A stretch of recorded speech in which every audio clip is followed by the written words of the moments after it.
Pas besoin d'attendre jusqu'à 21h pour retrouver Franck Tapiro. Bonjour Franck. Bonjour Steve, bonjour les auditeurs. Merci d'être avec nous comme tous les jeudis dans le Grand Journal. Vous êtes communicant, vous pilotez les Diaspora Défense Force, les fameux DDF. On démarre avec donc cette information du Hamas à prendre avec des pincettes. Le Hamas indique aujourd'hui que finalement 3 otages israéliens seraient bien libérés samedi. Israël ne confirme pas, indiquant que certains détails de l'accord n'étaient pas encore finalisés. Vous êtes plutôt optimiste ? Alors déjà, ça veut dire quelque chose. Au lieu de faire des paris, ça veut dire que le Hamas n'a plus la main. Et c'est bien la première fois depuis le début de cet accord qui est le moins pire peut-être de tous les accords, mais évidemment, il n'est pas bon. Même si la seule chose de formidable, c'est de voir des otages libérés, quel que soit leur état de santé. On a vu qu'ils étaient dans un état déplorable la dernière fois. Ça redonne la main au Hamas, ça leur laisse la possibilité de sortir en montrant qu'ils sont forts, qu'ils sont beaux, que c'est eux qui ont la main, que le nazisme, le sionisme égale le nazisme, etc., etc. Donc les de parader dans les rues de Gaza. De parader, les grandes gueules, de choisir qui, quand, comment, au compte-gouttes et tout. Et là, dès qu'il y a un petit problème, c'est eux qui ont commencé à dire finalement Israël ne respecte pas je sais pas quoi, d'accord, d'ailleurs. Et là, le Joker, Trump, sort et dit écoutez, c'est simple, on arrête de rigoler, fin de la récré. Si samedi midi, vous n'avez pas libéré tous les otages, c'est important, c'est pas un détail. C'est essentiel dans la déclaration. C'est pas 3, c'est tout. Tous les otages, c'est fini, c'est l'enfer. Et donc je vais vous dire, là on voit que le Hamas n'a plus la main. Parce que s'ils avaient vraiment la main, il a beau dire l'enfer, bah vas-y, envoie des troupes. T'as dit que t'enverrais pas de troupes. Comme ça tu vas te contredire. Envoie des missiles, on va dire que tu vas tuer encore plus de Gazaouis, etc., etc.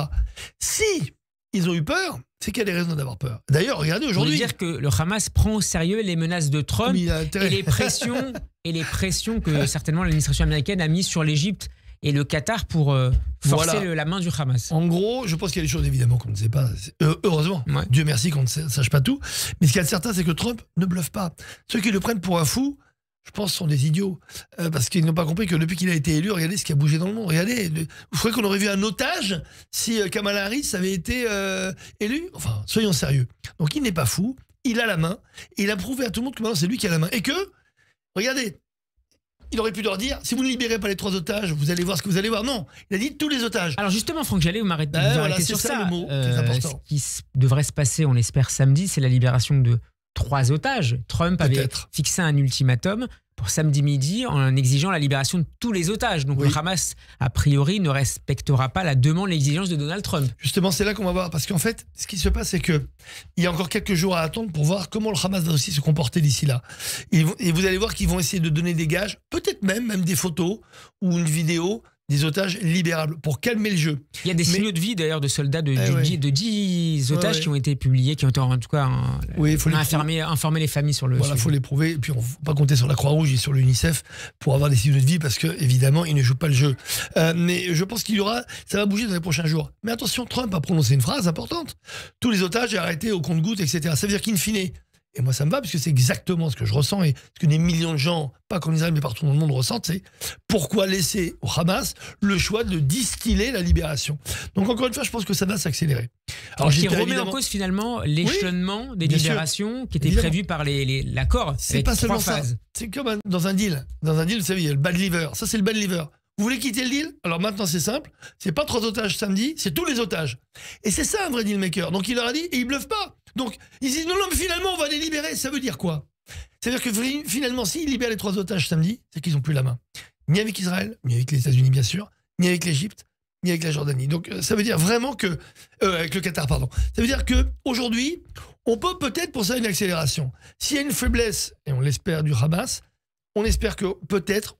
On aura une libération anticipée de tous les otages plus tôt. Voilà. C'est mon souhait. Franck, je suis un intérêt optimiste. On parlait de Gaza, du Hamas. Juste, excusez-moi pour finir. Oui. Et si on y arrive, c'est encore une fois parce qu'on a montré de la force. Dès qu'on montre un peu de tendresse ou de diplomatie, ça marche pas avec eux. Il faut montrer de la force absolue. Vous voulez pas, bon, on demande plus. Donc en fait, c'est à l'inverse avec des terroristes normaux, on va dire, si on a des normaux, ou standards, c'est qu'on leur dit « Ah, vous voulez pas ? Ben, on va vous rajouter une dose en plus. » Et avec une ligne commune entre Washington et Jérusalem. Là. Franck, vous vouliez également revenir sur, j'allais dire, un incident de plateau, puisqu'on parlait des otages.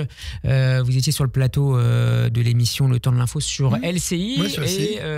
Et vous avez contesté les chiffres qui avaient été mis en avant par l'une des participantes sur le nombre de victimes de la guerre côté palestinien. Bien sûr, alors LCI n'est pas du tout en cause, ça s'est passé là-dessus, vous savez, j'y vais là-bas depuis des années. Mais pour revenir aussi sur le traitement médiatique Oui, j'étais très surpris de la réaction, surtout du plateau, je dirais, par rapport à un chiffre qui a été donné par Isabelle Saporta, pour ne pas la nommer, mais de toute façon elle est sur les réseaux, et je ne l'ai montré pas pour l'accuser, mais elle a fait une maladresse, elle a dit que, oui, quand on parlait du conflit à Gaza, qu'elle aussi trouvait que 40 000 morts, c'était insupportable, 40 000 morts gazaouis. Alors je lui dis non. Alors le journaliste de plateau a voulu passer à un autre sujet. J'ai dit non, je suis désolé, on ne peut pas passer à un autre sujet. Quand il y a une fake news sur un plateau, c'est une chaîne d'information, elle a mal pris. Je lui ai dit c'est une chaîne d'info, donc il faut contester. 40 000 morts, c'est faux. Si c'est 40 000 morts à Gaza, et non pas Gazaoui, c'est 40 000 morts, moins 25 000 morts environ de terroristes abattus par Tsahal, moins quelques milliers de morts naturelles. Ce qui fait évidemment, et c'est une bonne nouvelle, moins de morts civiles. Parce que je lui ai dit, une mort civile, c'est une mort de trop. Donc c'était une bonne nouvelle. Et en même temps de montrer que on ne pouvait pas, sans arrêt depuis 7 octobre, reprendre le récit du Hamas, ou plutôt du ministère de la Santé du Hamas. Donc ça s'est mal passé parce que le plateau a un peu été perturbé, ils n'étaient pas contents. Et ces distinctions qui étaient parfois faites au début du conflit, dans les premiers mois, ne le sont plus du tout aujourd'hui. On ne rappelle pas que, à côté des morts civiles, il y a beaucoup de morts de terroristes. Mais oui, mais on oublie qu'aujourd'hui, l'information ne compte pas par rapport à l'émotion. Une émotion, c'est ce qui vous fait sentir bien finalement par rapport à votre conscience. Si on se dit, alors oui, ok, le Hamas attaqué sont les salopards de terroristes, mais quand même, ce qu'Israël a fait, c'est pas bien. Les 40 000 morts, que de femmes et d'enfants, puisque tout le monde le sait, c'est un peuple hermaphrodite, il n'y a pas du tout d'hommes à Gaza, puisque dans toutes les statistiques des Palestiniens depuis des années, bien avant le 7 octobre, c'est des femmes et des enfants. Uniquement pour créer une émotion, une forme de culpabilité, et une émotion totalement légitime, si c'était vrai. Sauf que c'est faux, puisque non seulement il n'y a pas que des femmes et des enfants, Dieu merci, il y a aussi des hommes, et des hommes qui sont aussi pour la plupart des terroristes. Il suffit de regarder les chiffres, il suffit de regarder les statistiques. Et donc 25 000 morts terroristes qu'elle a oubliés, c'est pas 25 000 civils. Ce qui me sidère, c'est que aujourd'hui, trop de journalistes, et c'est une journaliste qui l'a fait, et en plus elle l'a fait de bonne foi, c'est une maladresse, considère que finalement, ce chiffre-là, il rend acceptable la vision globale de cet ensemble. C'est une monstruosité. C'est comme si on a attaqué Israël 2 fois. Une fois le 7 octobre, et une autre fois chaque fois que ce genre de chiffre est repris. Ça sert la propagande du Hamas. Ça sert la propagande du Hamas. Ça montre qu'il y a un chiffre, quoi qu'il arrive, disproportionné. Alors moi je leur dis souvent, comment voulez-vous gagner déjà une guerre si votre riposte n'est pas disproportionnée? Toutes les guerres de l'histoire de l'humanité, si vous faites une riposte qui correspond à l'attaque, vous perdez la guerre. C'est une violation du droit international par ailleurs. C'est une disproportion qui est mise en avant. Bien sûr. Et deuxièmement, mais ça ils font exprès, mais deuxièmement, c'est comment est-ce qu'on peut ne pas être disproportionné par rapport à des terroristes. 25 000 morts terroristes, c'est vrai que c'est en dessous des objectifs de Tsahal. Donc à la limite, c'est le seul truc sur lequel on aurait pu attaquer.